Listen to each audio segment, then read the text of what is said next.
എല്ലാവർക്കും നല്ലൊരു ദിവസം ആശംസിക്കുന്നു. ഇന്ന് എർത്ത് ഡേ ആണ്. നമ്മുടെ ഭൂമിയെ സംരക്ഷിക്കുക, സ്നേഹിക്കുക. അപ്പോൾ നമുക്കിന്ന് നല്ലൊരു മുട്ടത്തോരൻ വെക്കാം. ഒരു കട്ടൻ ചായ കുടിച്ചുകൊണ്ട് ഇന്നത്തെ നമ്മുടെ പുതിയ വീഡിയോ ആരംഭിക്കാം എന്ന് വിചാരിക്കുന്നു. അപ്പോൾ എല്ലാവർക്കും ഇന്നത്തെ ഈ കൊച്ചു വീഡിയോയിലേക്ക്, ഷേർലീസ് ചാനലിൻ്റെ ഈ കൊച്ചു വീഡിയോയിലേക്ക് എല്ലാ കൂട്ടുകാർക്കും സ്നേഹത്തോടെ സ്വാഗതം.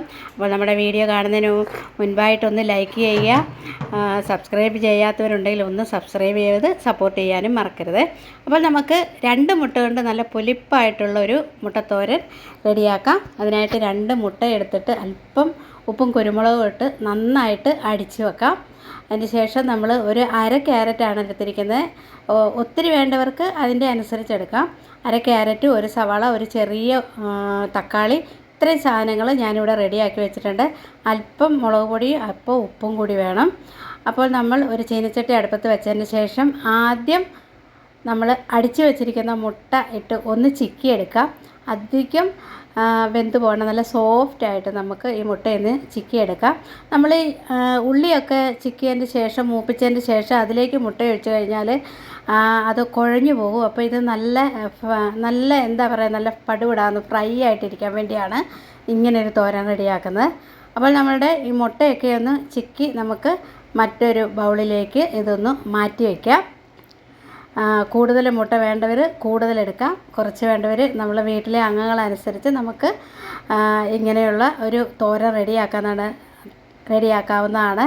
നല്ല ഈ മുട്ട ഇങ്ങനെ ഫസ്റ്റ് റെഡിയാക്കിയെടുത്താൽ നല്ല പൊലിപ്പായിട്ടിരിക്കും നമ്മുടെ തോരൻ, അല്ലെങ്കിൽ അങ്ങ് ഒതുങ്ങിപ്പോകും തോരൻ.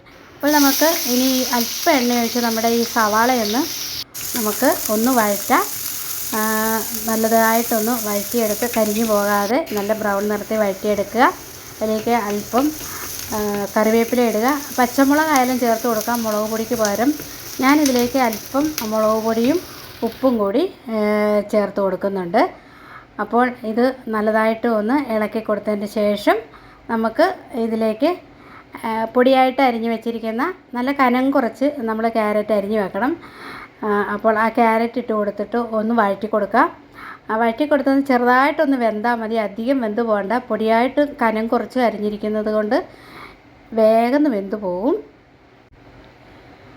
അപ്പോൾ നമ്മുടെ ക്യാരറ്റൊക്കെ ഒന്ന് വഴന്ന് വന്നിട്ടുണ്ട്. അതിലേക്ക് അരിഞ്ഞു വെച്ചിരിക്കുന്ന തക്കാളി കൂടി ചേർത്ത് കൊടുക്കുക. നല്ല പുളിയുള്ള തക്കാളിയാണെങ്കിൽ പകുതി എടുത്താൽ മതി, പുളി കൂടിപ്പോവും. തന്നെയല്ല അത് വല്ലാണ്ട് കുഴഞ്ഞു പോവും. അപ്പോൾ നമ്മുടെ തക്കാളിയൊക്കെ വഴന്ന് വന്നിട്ടുണ്ട്.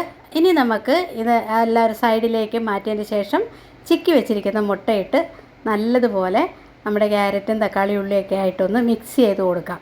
മിക്സ് ചെയ്ത് കൊടുത്തതിന് ശേഷം ഒരു 2 മിനിറ്റ് നമുക്കിതൊന്ന് മൂടി വെക്കാം. ഇതിന് ഉപ്പും ഒക്കെ എല്ലാം കറക്റ്റാണോ എന്ന് നമുക്കൊന്ന് നോക്കാവുന്നതാണ്. നോക്കിയതിന് ശേഷം ഇതൊന്ന് മൂടി വെച്ചതിന് ശേഷം തുറന്ന് വീണ്ടും നല്ലതായിട്ട് എല്ലാം ഒന്നും നല്ല സൂപ്പറായിട്ട് മിക്സ് ചെയ്തെടുത്താൽ നമുക്ക് ചോറിനും ചപ്പാത്തിക്കും ഒക്കെ കൂട്ടാൻ പറ്റിയ അടിപൊളി ഒരു റെസിപ്പിയാണ്. ബ്രെഡിനൊക്കെ കൂട്ടാൻ, രാവിലെ കുട്ടികളെ സ്കൂളിലൊക്കെ വിടാനായിട്ട് നമുക്ക് ഇതൊക്കെ റെഡിയാക്കേണ്ട ആവശ്യമുണ്ട്. അപ്പോൾ ഇങ്ങനെ പെട്ടെന്നൊന്ന് റെഡിയാക്കിയെടുത്താൽ വളരെ രുചികരമായിട്ടുള്ളൊരു മുട്ടത്തോരൻ നമുക്ക് റെഡിയാക്കിയെടുക്കാവുന്നതാണ്. ഇന്നത്തെ റെസിപ്പി എല്ലാവർക്കും ഇഷ്ടപ്പെട്ടു എന്ന് വിചാരിക്കുന്നു. അപ്പോൾ സ്നേഹത്തോടെ ബൈ.